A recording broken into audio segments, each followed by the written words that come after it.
El día en que murió Jezabel fue un día diferente a cualquier otro en Jezreel, una ciudad antigua, la capital del reino del norte de Israel. Este día traería la ejecución de la infame Jezabel.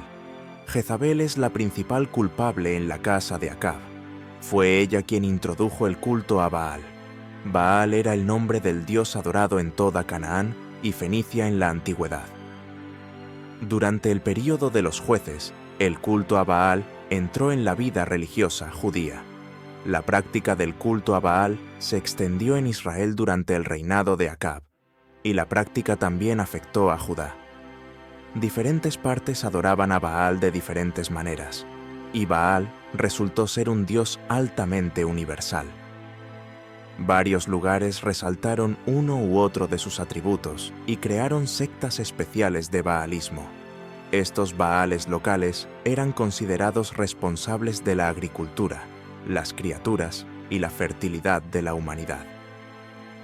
El uso más significativo del título en el Antiguo Testamento es su referencia al gran dios del panteón cananeo. Parece clara una equivalencia con Adad, el dios amorreo, cuya naturaleza y funciones eran casi idénticas. También mató a los profetas del Señor, incitó a su marido primero y luego a sus hijos a hacer el mal, una maldición para el país, y todos los que deseaban el bien para su país tenían una maldición por una mujer maldita. Su reinado duró 3 reinados, pero ahora, finalmente, llegó su día.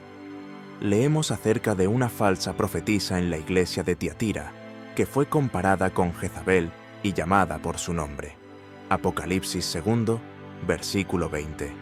Pero tengo esto contra ti, que toleras a esa mujer Jezabel, que se dice profetisa y enseña y seduce a mis siervos a practicar la inmoralidad sexual y a comer alimentos sacrificados a los ídolos. También era increíblemente malvada. Ella desvió a los seguidores de Dios, llevándolos a la idolatría. Un final terrible le sobrevino, tal como le sobrevino aquí a Jezabel, por lo que la destrucción de Jezabel puede ser vista como un ejemplo típico de la destrucción de los idólatras y perseguidores. Apocalipsis 17 versículos 5 al 6. Y en su frente estaba escrito un nombre misterioso: Babilonia la Grande, la madre de las rameras y de las abominaciones de la tierra. Y vi a la mujer ebria de la sangre de los santos, de la sangre de los mártires de Jesús. Cuando la vi, quedé muy maravillado.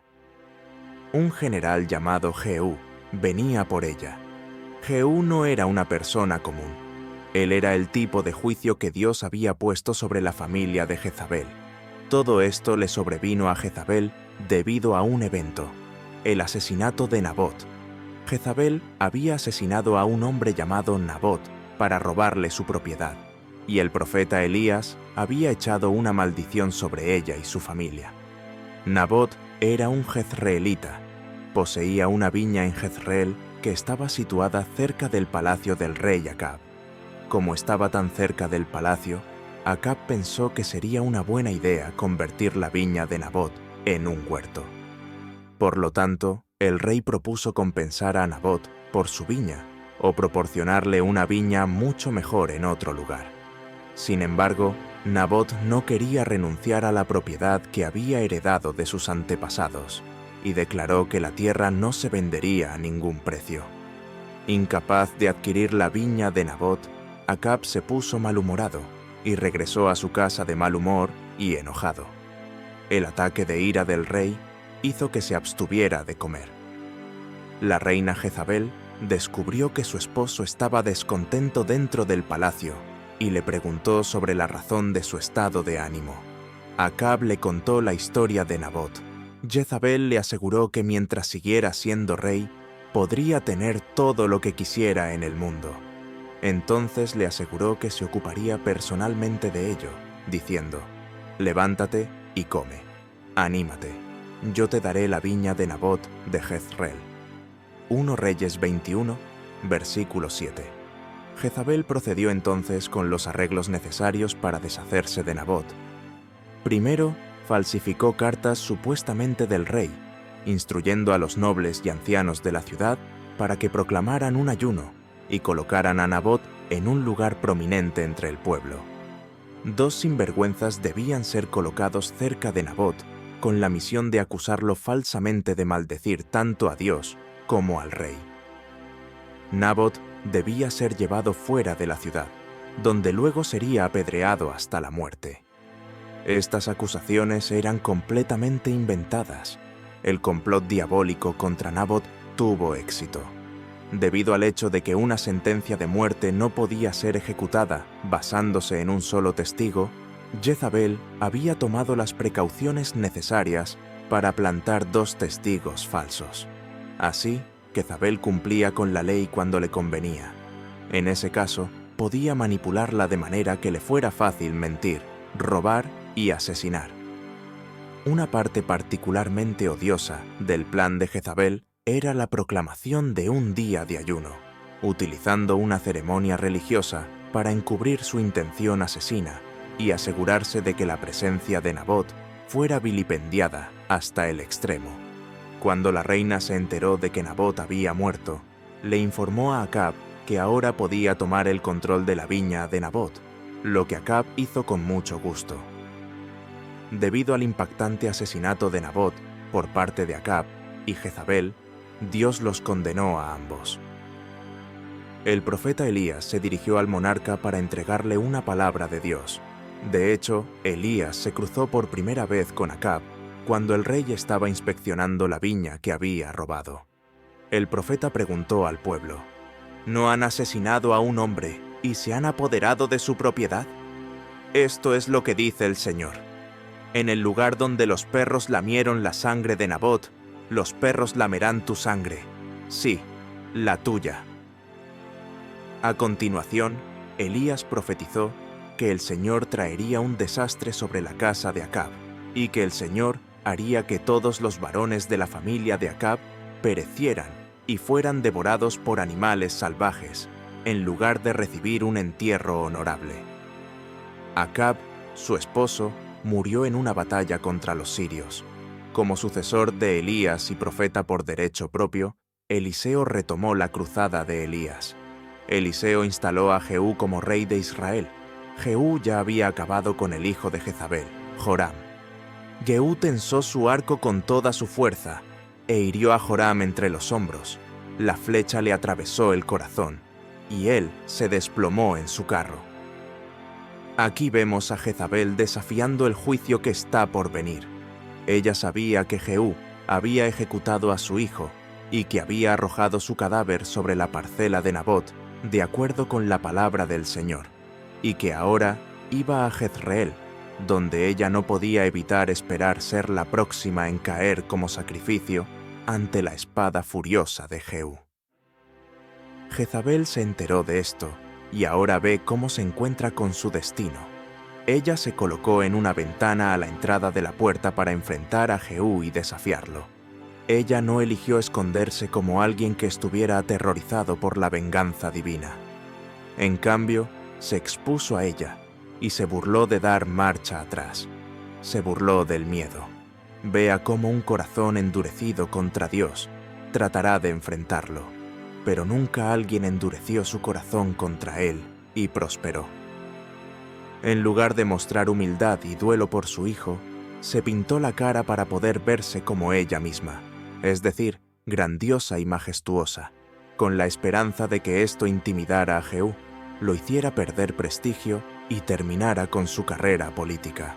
El Señor Dios ordenó a su pueblo que se afeitaran la cabeza y se envolvieran en cilicio. Pero vean, pintándose y vistiendo, andando en contra de Dios. Isaías 22 versículos 12 al 13. Por eso, en aquel día, el Señor Dios de los ejércitos os llamó a llorar, a hacer duelo, a raparos la cabeza y a vestiros de cilicio en humillación. En lugar de eso, hubo gozo y alegría, matanza de bueyes y degüello de ovejas, a comer carne y beber vino, diciendo: comamos y bebamos, porque mañana moriremos. Una de las señales más seguras de ruina es un corazón impenitente en tiempos de adversidad. Que los que confían en las apariencias externas se examinen en un espejo. Ella no tembló ante Jehú, el instrumento de la venganza de Dios. En cambio, le planteó la amenazante pregunta de si Zimri había tenido paz después de matar a su amo. Obsérvese. A pesar de que la mano de Dios estaba en contra de su familia, a ella no le importó, sino que se enfrentó a aquel que era simplemente la espada en su mano. Somos demasiado propensos, cuando estamos en problemas, a explotar de ira contra los instrumentos de nuestro problema, cuando deberíamos ser sumisos a Dios y solo estar enojados con nosotros mismos.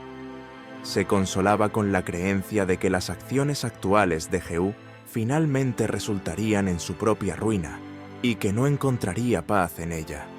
Él la apartó de toda pretensión de paz y ahora ella pensaba apartarlo a él de la misma manera. Los reformadores y reprobadores que toman acción pueden enfrentar dificultades, pero no deben tener miedo. Filipenses 1, versículo 28. Y de ninguna manera os alarméis, ni os intimidéis por cosa alguna de vuestros adversarios, porque tal firmeza y ausencia de temor de parte de vosotros es para ellos una clara señal, prueba y sello de su inminente destrucción, pero para vosotros una clara señal de liberación y salvación, y eso también de parte de Dios. Citó un precedente para disuadirlo de seguir adelante con esta aventura. ¿Tuvo Zimri paz? ¿Quién es el Zimri del que habla la reina Jezabel? El hombre que vino a quitarle la vida se llamaba Jehú, no Zimri. Verán, este Zimri era un hombre que llegó al trono a través de la sangre y la traición, y, en el plazo de 7 días, se vio obligado a prender fuego al palacio sobre su cabeza y a él mismo dentro de él. Jezabel estaba diciéndole esencialmente a Jehú: ¿puedes esperar que te vaya mejor? Pero este no era un caso similar. Si el caso hubiera sido similar, habría sido apropiado proporcionarle este recordatorio, porque los juicios de Dios sobre aquellos que nos precedieron en cualquier forma pecaminosa deben ser advertencias para que tengamos cuidado de no seguir sus pasos. Fue un error comparar a Jehú con Zimri, mientras que las acciones de Zimri fueron motivadas únicamente por sus propios deseos egoístas y crueldad. Jehú fue ungido por un profeta y llevó a cabo sus acciones por órdenes del cielo. Al comparar personas y cosas, debemos tener cuidado de distinguir entre lo precioso y lo vil. Jehú pidió ayuda contra la mujer, impasible ante sus amenazas, y gritó: ¿quién está conmigo? Según Reyes capítulo 9, versículo 32. Entonces Jehú levantó su rostro a la ventana y dijo: ¿quién está de mi lado? ¿Quién? Y 2 o 3 eunucos lo miraban. Fue llamado a hacer la obra de Dios de reformar la tierra y castigar a quienes la habían corrompido. Ahora busca ayuda en esta tarea, con la esperanza de que haya otros dispuestos a ayudarlo y apoyarlo. Levanta el estandarte y hace una proclamación como Moisés: ¿quién está de parte del Señor? Y el salmista: ¿quién se levantará por mí contra los malhechores? ¿Quién se levantará por mí contra los que hacen iniquidad? Salmo 94, versículo 16. Obsérvese que, una vez comenzada la obra de reforma, era el momento de indagar quién estaba a favor de ella. Sus propios asistentes la traicionaron y se la entregaron para que llevara a cabo su justa venganza. 2 o 3 eunucos miraron a Jehú con un semblante tal que lo animó a creer que estaban de su parte, y a ellos los llamó no para arrestarla o asegurarla hasta nuevas órdenes, sino para arrojarla inmediatamente al suelo, que era una manera de apedrear a los criminales, arrojándolos de cabeza desde algún lugar empinado.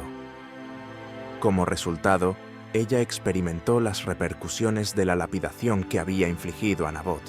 La arrojaron al suelo, según Reyes capítulo 9 versículo 33, y él dijo: arrojadla al suelo.